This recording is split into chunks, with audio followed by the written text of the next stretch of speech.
मसीह के क़ुद्दूस और बहक नाम में आप सबको सलाम कबूल हो। प्रोग्राम में हतमी सच्चाई और बात कर रहे हैं हम किताबुल इस्तफ़सार पर। इस किताब को मुरतब किया है ज़फ़र इक़बाल साहब ने, और जैसा कि बहुत से प्रोग्राम्स हम इस किताब पर कर चुके हैं, लेकिन अभी भी इसमें बहुत से ऐसे एतराज़ात, बहुत से ऐसे सवालात बाकी हैं जिन पर बात करना बाकी है। आज हम बात करेंगे, बहुत ही खूबसूरत टॉपिक है, मसीही ईमान की एक बड़ी ख़ास सच्चाई, कफ़ारा। बात करने के लिए दावत दूंगी प्रोफेसर जनाब शफीक कमल साहब को। सर, आज के इस प्रोग्राम में आपको खुशामदीद कहते हैं। शुक्रिया। ज़फ़र इक़बाल साहब कहते हैं, मैं सोच रहा हूँ कि क्या इंसान के गुनाह मुआफ़ करने के लिए खुद खुदा का अपना खून बहाना ज़रूरी था? क्या ये मसीही नज़रिया दुरुस्त है कि बग़ैर खून बहाए माफ़ी नहीं होती? हालांकि खुद खुदावंद मसीह फरमाते हैं कि खुदा कुर्बानी नहीं बल्कि रहम पसंद फरमाता है। आप क्या कहेंगे? शुक्रिया। ये उन्होंने सवाल नहीं, सवालात, बल्कि बहुत सारे सवालात हैं। तो मुसलमान की उलझन यही है कि जब वो सवाल करता है तो उसको इतनी बेसिक से नावाकफियत होती है कि बहुत सारे सवाल बेवक्त वक्त दाग देता है। हमें इस बात पे कोई एतराज़ नहीं कि आप सवाल पूछें, आप 1000 सवाल पूछें, लेकिन वन बाई वन। बहरहाल ये सारे सवालात जो इस एक सवाल के अंदर उन्होंने समो दिए हैं, हम इनको वन बाई वन कोशिश करते एड्रेस करते हैं। पहली बात कि क्या खुद खुदा को कुर्बानी देना ज़रूरी था, वो ये कह रहे हैं। या उन्होंने जो सवाल पूछा वो ये है कि क्या खुदा का अपना खून बहाना ज़रूरी था। बात ये है कि जो बर्रे की खसूसियात है उसको बेऐब होना चाहिए। ओल्ड टेस्टामेंट के अंदर एक सैक्रिफिशियल सिस्टम दिया जो सदियों चलता रहा।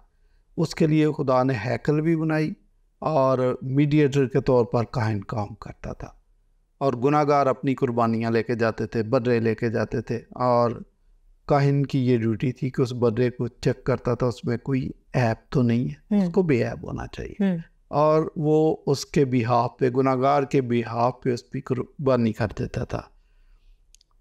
इसमें ये था कि ये सिस्टम चल रहा था। ये सिस्टम का मसला ये था कि ये पायदार नहीं था।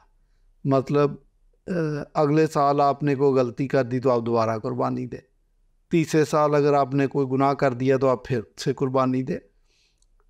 लगातार कुर्बानगाह से धुआं उठता रहता था, जिसका मतलब ये है कि गुनाह भी मुसलसल हो रहा है और माफ़ी भी मुसलसल हो रही है। एक और मसला था कि साल में एक दफ़ा उनके लिए खुदा ने यौम कपूर मुख्तस कर दिया था, जिसमें काहिन अपनी ज़ात के लिए, अपने ख़ानदान के लिए कुर्बानी देता था, फिर पूरी कौम के लिए भी कुर्बानी देता था।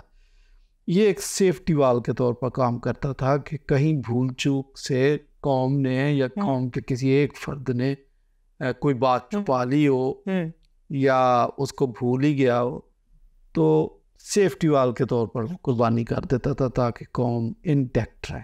ये कोशिश थी। लेकिन अच्छा, ये जो कफ़ारे का लफ्ज़ है, कफ़ारा, इसका मतलब है ढांपना। कफ़ारा देते हैं तो गुनाह ढांप दिए जाते हैं। अंग्रेज़ी का लफ्ज़ जो कवर है वो इसी से निकला कि ढांपना किसी चीज़ को।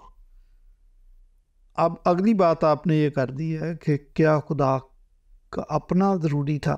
दो बातें हैं इसमें भी। नंबर 1 कि ये पायदार कफ़ारा होना चाहिए। वो पायदार कफ़ारा को ऐसा होना चाहिए कि जिसकी ज़ात के अंदर कोई नक्स या गुनाह ना हो। सही। वो मसीह था, वो अज़ली बर्रा था जिसने तजस्सुम इख्तियार करके कफ़ारा दिया। लेकिन आपको पता कि वो तो उसकी माहियत रूह है, तो रूह के तो ना गोश्त और खून नहीं होता, वो कैसे कफ़ारा दे सकता। उसके लिए तजस्सुम इख्तियार करना ज़रूरी था, इसलिए तजस्सुम इख्तियार किया उसने। अच्छा, और मसीह के कफ़ारे का मकसद ये था कि ये पायदार है और हमारी शफायत के लिए हमेशा जिंदा है। ये उसकी गर्ज़ व गायत थी। अब अगला सवाल जो आपने बीच में मिक्स कर दिया कि भाई क्या ज़रूरी था कि कफ़ारा ही दिया जाता। खुदा का तो अपना फरमान है कि खुदा कुर्बानी, मैं कुर्बानी नहीं बल्कि रहम पसंद करता हूँ। और मसीह यीशु ने भी ये होसिया छठे बाप की छठी आयत को कोट किया था कि इसके मानी जाके दरियाफ्त करो कि खुदा कहता है कि मैं कुर्बानी नहीं बल्कि रहम पसंद करता हूँ। बहुत सारे लोग इसको मिसअंडरस्टैंड कर जाते हैं और आई बिलीव कि ज़फ़र साहब ने भी इसको मिसअंडरस्टैंड किया। अब ये इसको इस तरीके से लेते हैं कि खुदा ने कुर्बानी से मना कर दिया। ये बात नहीं। कुर्बानी क्यों की जाती थी? जब आप गुनाह करते थे तो गुनाहों की माफ़ी के लिए आपको कुर्बानी करना पड़ती थी। लेकिन खुदा कह रहा है कि रहम क्यों नहीं करते? अगर आप रहम करना शुरू कर दो तो इसका मतलब रहम करोगे तो गुनाह ना करोगे, दूसरे के हकूक़ का ख्याल करोगे और चेंज योर लाइफ स्टाइल या ट्रांसफॉर्म्ड लाइफ आपकी होनी चाहिए। आप कुर्बानियाँ करते जाते हैं, लीगलिस्ट बन जाते हैं, कुर्बानियाँ करते जाते हैं, लेकिन आपकी लाइफ में कोई तब्दीली नहीं। ये खुदा का मकसद था कि भाई मैं कुर्बानी नहीं बल्कि रहम पसंद करता हूँ। कुर्बानियाँ लगातार करने की बजाय अगर आपकी शख्सियत बदल जाए, आपकी जहनियत बदल जाए, आपकी तबीयत बदल जाए, वो ज़्यादा बेहतर है कि आप दूसरे लोगों पर रहम करना शुरू करते हैं, तो फिर गुनाह भी नहीं करोगे आप। ये खुदा चाह रहा था कि पूरा सिस्टम बदल जाए। ये खुदा की बादशाहत के अंदर ऐसे लोग होने चाहिए। ये था खुदा का मकसद। मैं दूसरी जगह से भी एक हवाला पढ़ देता हूँ। यसाया के अंदर लिखा है कि तुम आइंदा को मेरे हजूर बातल हदिये ना ला। अब वो हदिये तो ला रहे हैं, ये बातल हदिये क्या? वो तो बेचारे खरीद के लाते हैं, बेऐब बर्रा भी देख के लाते हैं। खुदा कहता है कि तुम मेरी बारगाहों को रौंदते हो। मकसद यही है कि कुर्बानियाँ भी कर रहे हो, सब कुछ कर रहे हो, लेकिन अंदरूनी तौर पे वैसे ही आपकी तबीयत के अंदर तब्दीली नहीं आ रही, आप ट्रांसफॉर्म नहीं हो रहे। तो इसीलिए मसीह यीशु ने कहा कि रोज़े भी बड़े रखते हो लेकिन पुरानी मशकों में नई मै भर देते हो। तो वो पुरानी मशकें उस नई मै की मुतहम्मल नहीं होती। तो हम कहते हैं, बाज़ औक़ात हम दावे करते हैं हम रूह कुद्स याफ्ता, हम निजात याफ्ता है, लेकिन अगर हमारी ज़िंदगियों में कोई तब्दीली नहीं है तो इसका फ़ायदा नहीं। तो खुदा जब कहता है कि मैं कुर्बानी नहीं बल्कि रहम पसंद करता हूँ, तो इसका ये मतलब नहीं था कि उसने कुर्बानी का सिस्टम जो खुद ही दिया उसकी नफ़ी कर दी। वो ये नहीं कह रहा था कुर्बानियाँ करते हो, लेकिन क्या ही बेहतर हो कि आपने आपकी तबीयत बदल जाए, आप ट्रांसफॉर्म हो जाए, सही मतलब तब्दील हो जाए, ताकि सब कुछ बदल जाए। जी जी जी ठीक। आगे वो कहते हैं, आखिर खुदा अपना या किसी जानवर का खून बहाए बगैर माफ़ी क्यों नहीं दे सकता? मुसलमान दोस्तों के ज़हन में है कि खुदा तो कादिर मुतलक है। अगर कादिर मुतलक है तो वो अपनी मर्जी से अपना इख्तियार इस्तेमाल करके माफ़ कर सकता है। लेकिन वो एक बात भूल जाते, उनके ज़हन में है कि खुदा तो कुन कहे तो हो जाता है, तो ये उसको प्रोसेस करने की क्या ज़रूरत है। खुदा की ज़ात के बारे में इनके पास जो मालूमात है वो बड़ी महदूद है। बाइबल हमें बताती है ज़बूर 89 की 4 आयत कि खुदा के तख्त की बुनियादें मोहब्बत पर, इंसाफ और रहम पर। ये दो बातें बड़ी ख़ास हैं।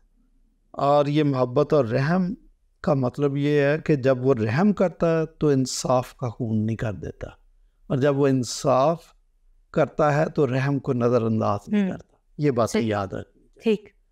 अब वो मुसलमान भी हालांकि वही बातें सोचते हैं हमारी तरह कि खुदा बिस्मिल्लाहिर्रहमानिर्रहीम, तो उन्होंने तो दो लफ्ज़ इकट्ठे बोल दिए। अच्छा, और फिर खुदा के बारे में ये भी सोचते हैं कि वो आदल भी है। लेकिन ये जो बारीक बीनी वाली बातें हैं इन पर ही वो गौर करते हैं। भाई अगर वो रहीम है तो इंसाफ का खून भी नहीं करना, और अगर इंसाफ करना है तो रहम को नज़रअंदाज नहीं करना, ये नहीं सोचते। अच्छा, अक़वाम आलम के अंदर इन चीज़ों का ख्याल नहीं रखा गया, किसी ने भी नहीं ख्याल रखा। ये दोनों चीज़ें आपको सिर्फ क्रॉस पर नज़र आएंगी कि खुदा का रहम और खुदा का इंसाफ यक वक्त है, कार फरमा है, और वो दोनों एक दूसरे को कैंसल नहीं करते। आप कहेंगे कैसे? मतलब जब वो इंसाफ करता है तो इंसाफ ये है कि गुनाह की मजदूरी मौत है, और अगर किसी ने गुनाह किया है तो उसका खून बहना चाहिए। सही। क्योंकि बगैर खून बहाए माफ़ी। और रहम ये है कि खून गुनाहगारों का बहना चाहिए था, खुदा ने रहम किया और कफ़ारे का नज़रिया दिया कि मसीह का अपने बेटे का कफ़ारा दे दिया और आपने सिर्फ उस पर ईमान लाना। अगर आपको ये मुश्किल फ़िलासफ़ी समझ नहीं आई तो मैं एक मिसाल से समझा देता हूँ। रशियन हिस्ट्री के अंदर जब बादशाहत थी तो एक बादशाह था, उसके इंसाफ के बड़े चर्चे थे। उसका हीरो का हार गुम हो गया तो उसने ऐलान कर दिया कि हार तलाश किया जाए, वो ख़ानदानी हार है, कीमती है, और जिस किसी के पास से भी वो हार मिले उसको 100 कोड़े सरेआम लगाए जाएंगे। अब बादशाह का हुक्म हो तो तलाश ना करे, उन्होंने हफ्ते के अंदर अंदर तलाश करे। अब बादशाह सलामत दरबार में बैठे हैं, बादशाह सलामत को जाके खबर दी कि मुबारक आपका हार मिल गया। उन्होंने कहा ठीक है, हार मिल गया तो ये तो खुशी की बात है, तो आपके चेहरे क्यों लटके हुए हैं? सर आपने, बादशाह सलामत, आपने ये हुक्म दिया था कि जिसके पास से हार मिले उसको 100 कूड़े भी लगेंगे। तो उनका वो आपकी वालदा माजिदा के संदूक से मिला है। तो बादशाह सलामत एकदम गमगीन हो गया, चेहरा लटक गया। लेकिन फिर उसने कहा कि नहीं, मैंने चूँकि हुक्म जारी किया था और मेरे इंसाफ के चर्चे हैं, अब अगर मैंने अपनी माँ को माफ़ कर दिया तो लोग कहेंगे देखो जी, दूसरों के साथ तो बड़ा इंसाफ करता था, आज अपनी वालदा की बात आई है तो अपने इंसाफ से मुकर गया, रहम याद आ गया। कितनों को तो हाथ काट दिया आपने, तो अब आप क्या कर रहे हैं? उसने कहा देखी जाएगी, जो भी है, बेशक मेरी वालदा माजिदा है और मैं उनको बहुत प्यार करता हूँ और मैं उनको रोते हुए देख भी नहीं सकूँगा, लेकिन इंसाफ का तकाज़ा ये है कि उनको कल 11 बजे उस शिकंजे में कस के 100 कोड़े लगाए। अवाम जहाँ किसी भी फैसले को सुनने के लिए या सज़ा को देखने के लिए 50% आते तो उस दिन 100% आ गए, तादाद ज़्यादा आ गई कि अब वालदा का केस है, देखें बादशाह सलामत क्या करते हैं। तो बादशाह सलामत ने बैठे हुए हैं दरबार में, दरबारी भी बैठे हैं, अवाम भी है, उन्होंने जल्लादों ने उसकी वालदा को शिकंजे में कस के कोड़े लगाना शुरू कर दिए। अभी 10 कोड़े वो मुश्किल लगाए होंगे कि वालदा माजिदा ने चीखो पुकार शुरू कर दी, उसकी कमर से खून रिसना शुरू हो गया और धाड़े मार मार कर रोना शुरू कर दिया। बादशाह सलामत ने कहा रोक दो, वो रुक गए। अब अवाम देख रही है कि ये क्या हो रहा भाई।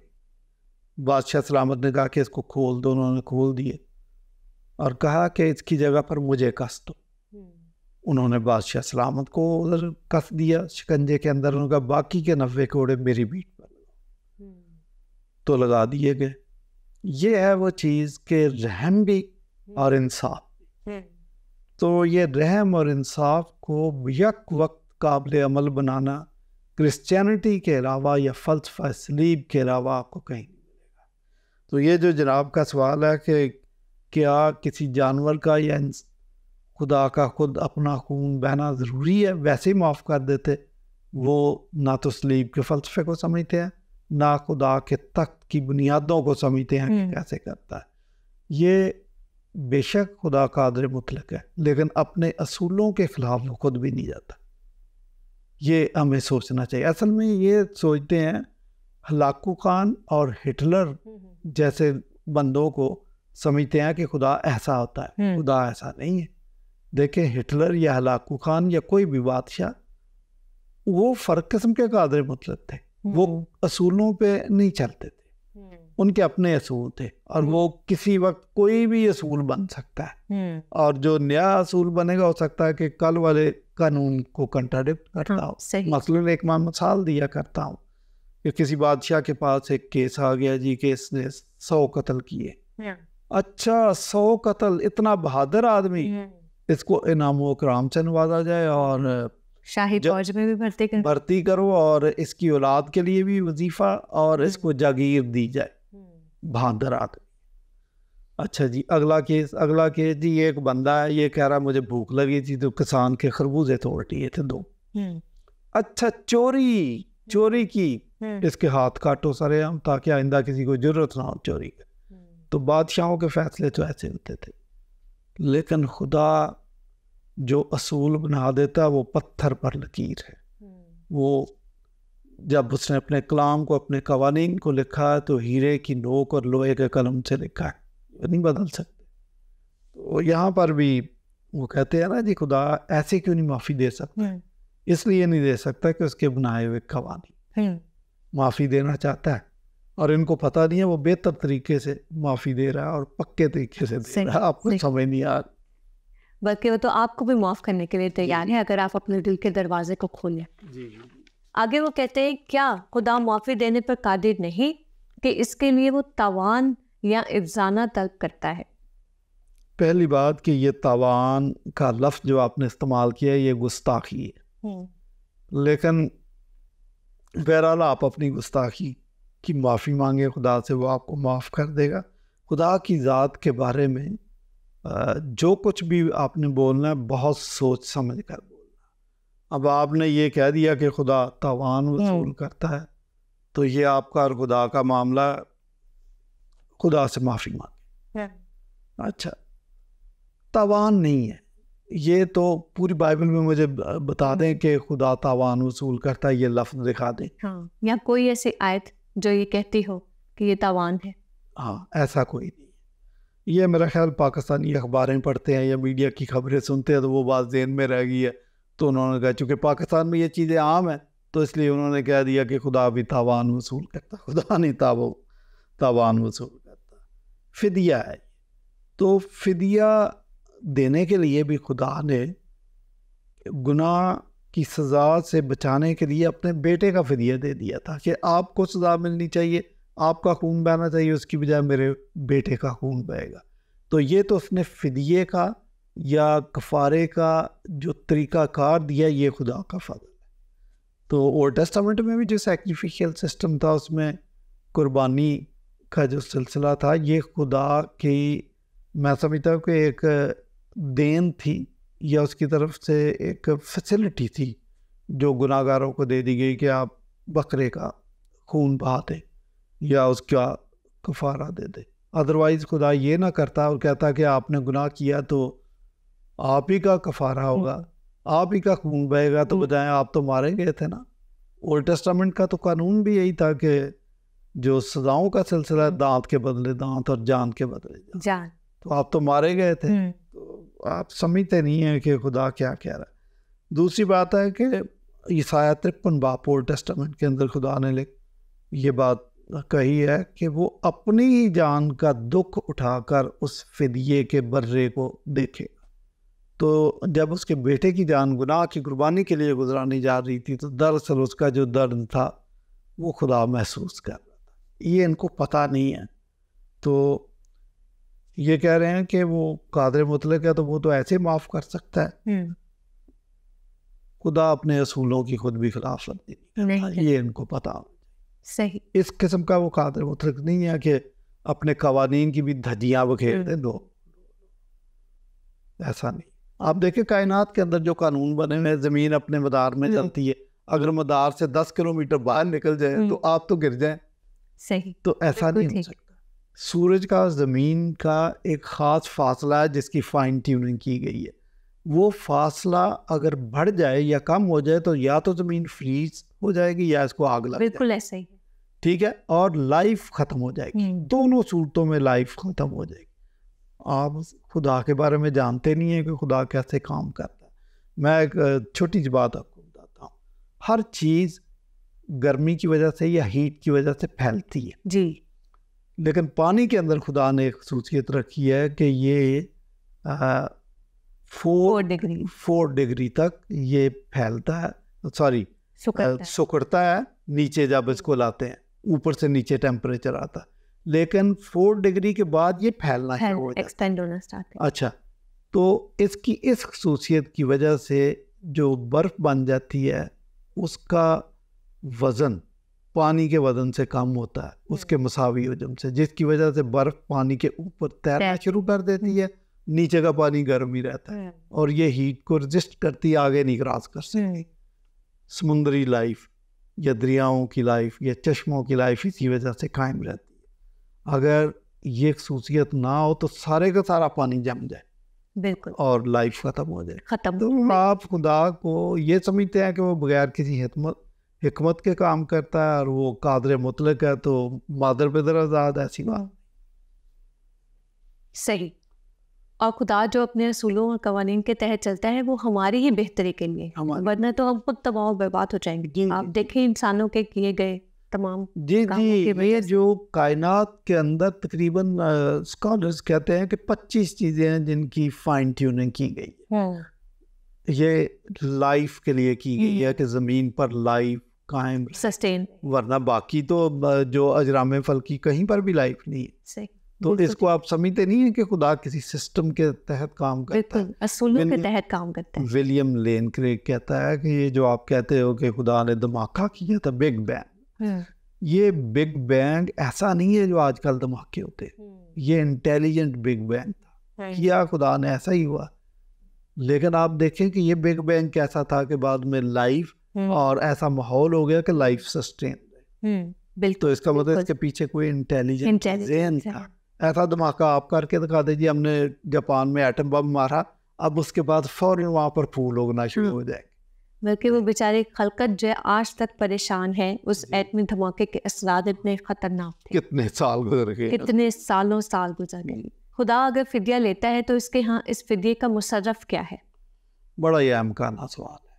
पहली बात है कि आपने जो पहला सवाल पूछा था जफर इकबाल का कि खुदा तावान लेता है, हाँ। तो अब उनके जहन में बात तो वही है, अब लफ्ज बदल दिया कि फिदिया लेता है, अब कहा कि उसका मुसर्रफ क्या है, तो आपके जहन में अभी भी वही तावान वाली बात है। खुदा इस तरह फिदिया नहीं देता कि पैसे लेता हमसे कि पैसे पे करो, नो, वो जंग के अंदर है। उसके बाद खुदा ने उसकी शॉपिंग करनी होती वो यही कह रहे हैं।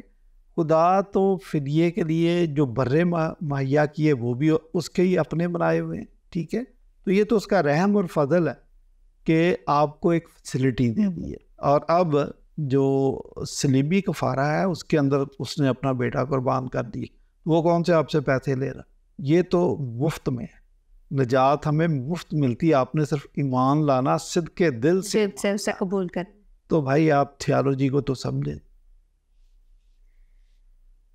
आगे वो कहते हैं अगर ये तावील की जाती है कि इस तरह इंसाफ का तकाजा पूरा होता है तो फिर सवाल का जवाब भी देना होगा कि जो जानवर या फर्द इफ्जाना में बेगुनाह जान से जाएगा उसे क्या मिलेगा। अब ये सवाल मैं उल्टा अगर आपसे पूछ लूँ कि आप ईद उल अज़हा पर करोड़ों जानवरों की कुर्बानियाँ करते हैं, तो मुझे बताएं उनके साथ आप क्या इंसाफ कर रहे हैं? उनको बदले में क्या मिलता है? उनको बदले में क्या मिलता है? उनकी तो खाले भी, उन पे भी लड़ाई हो जाती है, ये खाले हमारी है तो ये खाले हमारी हैं। फजूल आपने सवाल कर दिया। देखें इस सिस्टम को आप समझें कि सैक्रिफिशियल सिस्टम है, उस हैकल है और एक दरमियानी काहन है। तो ये सिस्टम जो खुदा ने बनाया ये खुदा का फजल है। और ये जो जानवर हैं ये खुदा के दिए हुए हैं। वो कह रहा है कि बाइबल हमें बताती है कि आप मुझे क्या दोगे, जंगल के सारे जानवर तो मेरे हैं, मैं ही इनका खालिक हूँ, आप मुझे क्या दोगे। वो हसन नसार साहब एक बड़ी अच्छी बात करते हैं कि अगर साइंसदानों ने, बायोलॉजिस्ट ने ये जो ब्रायलर मुर्गियाँ निकाली, ये ना निकाली होती तो मुर्गियाँ आपको ना मिलती। ये आपने या तो तस्वीरों में अपनी अगली नस्लों को दिखानी थी कि ये मुर्गी है, ऐसी होती थी मुर्गी। तो मैं कहता हूँ कि वो भी बात की बात है। असल बात है कि इनका डीएनए, इनकी स्ट्रक्चर, इनकी क्रिएशन खुदा ने की है, उसका असल में रहम, वो इसकी सोर्स है। वो अगर ना करता तो आप क्या करते। तो ये बड़ी आप अजीब बात कर रहे हैं कि भाई जानवरों को इसके बदले में क्या मिलता है या उस शख्स को क्या मिलता है। हाँ, जानवर जो है वो खुदा की शबीह पे नहीं बनाए गए, ये तो खुदा की तरफ से फैसिलिटी है। बेटा भी अगर उसने दिया तो ये उसकी अपनी ज़ात के अंदर कुर्बानी का आंसर है, मोहब्बत है, और मोहब्बत की वजह से खुदा ने किया, उसने हमसे क्या ले।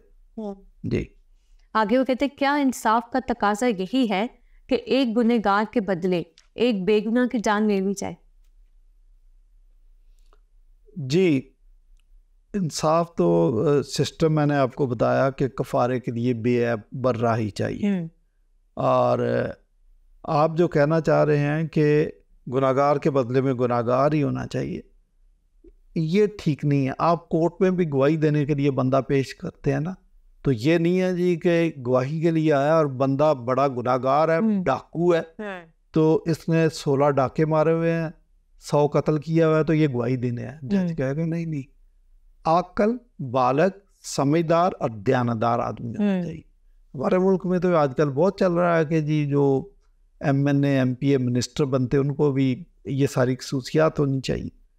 हाँ, अगर आप बना रहे हैं सोसाइटी ऑफ क्रिमिनल्स तो उसमें तो क्रिमिनल्स ही हमें चाहिए जी, गवाह भी क्रिमिनल चाहिए, इसका कफारा भी क्रिमिनल ही दे, क्योंकि सिस्टम ही सारा क्रिमिनल का। हमारे गांव में अंग्रेज़ों ने हमारे गांव के पास एक गांव बसाया था, उसका नाम ही है जराइम पेशिया।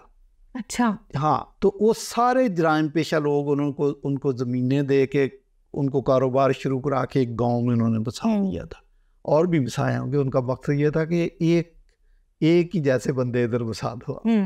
तो या तो आप ऐसा सिस्टम कर रहे हो तो फिर तो गुनाहगार के बदले में गुनाहगार ही कुर्बानी दे या कफारा दे, लेकिन खुदा ने जो सिस्टम बनाया बेगुनाह की कुर्बानी होनी चाहिए। जी, बहुत शुक्रिया प्रोफेसर जनाब शफीक कमल साहब। आज हमने बात की कफारा पर, और कफारा के ऊपर बात करते हुए, इस टॉपिक पर बात करते हुए, डिस्कशन करते हुए हमें यही बात समझ आई कि कफारा में और सिविक लॉज में एक बहुत बड़ा डिफरेंस है। उसी डिफरेंस को समझने की कोशिश करनी चाहिए। मसीही ईमान का कफारा हरगिज़ ये नहीं कहता कि अब मसीहियों को, चाहे वो दुनिया के किसी भी खत्ते में रहते हों, पाकिस्तान में कहीं भी, उन्हें ये आज़ादी हासिल है कि क्योंकि अब जो है उनका कफारा हो चुका है, अब वो चोरी भी कर सकते हैं, जिना भी कर सकते हैं, हर तरह का बुरा काम कर सकते हैं। ऐसा हरगिज़ नहीं।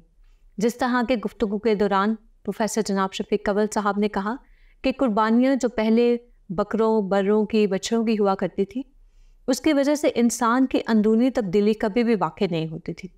लेकिन जनाब मसीह की ज़ात को अपना मुनंजी तस्लीम करने से वाकई में दिल की ऐसी तब्दीली वक़ूफ़ पज़ीर होती है, जिससे जनाब मसीह का जो इरशाद था कि अपने पड़ोसी को भी अपनी मानित प्यार कर, वो हमारी ज़िंदगी में अमली तौर पर पूरा होना चाहिए।